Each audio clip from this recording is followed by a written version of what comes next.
and sex, and they will follow your steps when they see you do your best. She is an advocate for uplifting cultural diversity through awareness, inclusion, and equity. Brian Cesare Padines Bayang, Middle Curio Hill. And thank you very much, Miss Brian. Now we have our questions na po. Is the floor is now open for questions? Okay, good afternoon. Neil from Gayo. Good afternoon. I have a simple question. What are the qualifications of a good leader? To me, In your opinion, what is the qualifications of a good leader?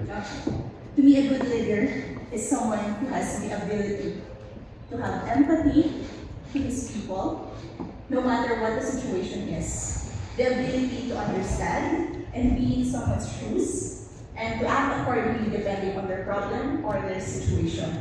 Just like what we have in our present government here in Baguio City, we are known to be resilient people. We are known to have a resilient government.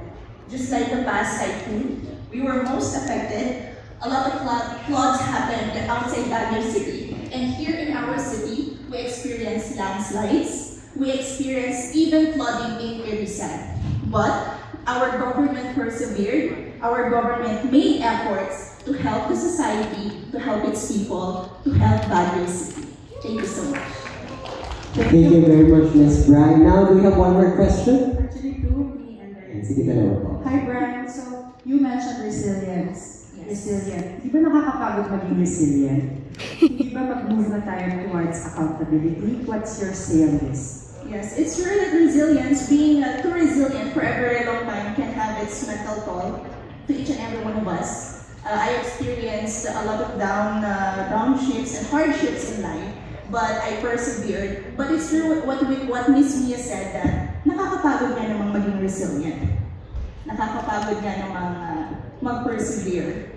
But if you look on the bright side of things, it has its own positive effects, not just us, to our emotional health as well, and to the people around us. If we are always resilient, if we continue to push through even though it is hard, we will see the results, we will see the fruits of our labor, and we will see beautiful smiles and beautiful sunshines towards our future. Salamat po. Thank you very much, Miss Brian. Now, one more question po. Okay, you sound very familiar. Yes. Are you a radio announcer? Yes, I am.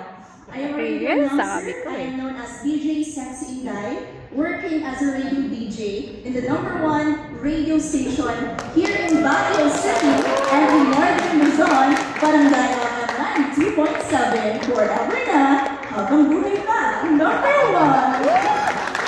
Okay. Thank you for making me say that, Sir Leo. The question is, if you could send one message to young girls who look up to you, what would it be? To all the young girls listening out there, one thing I would tell you this, and I wish I really could have told this to my younger self as well, is to always believe in the things that you can do without focusing on the things that other people can do. Because if we focus on what other people can do and not on our own doings, we tend to compare ourselves to them. And comparison in the long run, just like resilience earlier, is something you can get tired of easily. Nakakapagod po na mag-compare ng sarili sa ibang tao. So to all the young girls out there, believe me when I say this, I experienced comparing myself to other people. I did not believe in myself. It took me years of hard work, took me years of perseverance to finally get there, to say the words, girl, believe in yourself. Thank you. Thank you very much, Miss Brian Cesare Bayang from Barangay Middle Curio Hill. Now you may now take your seat for more questions. You can ask her later.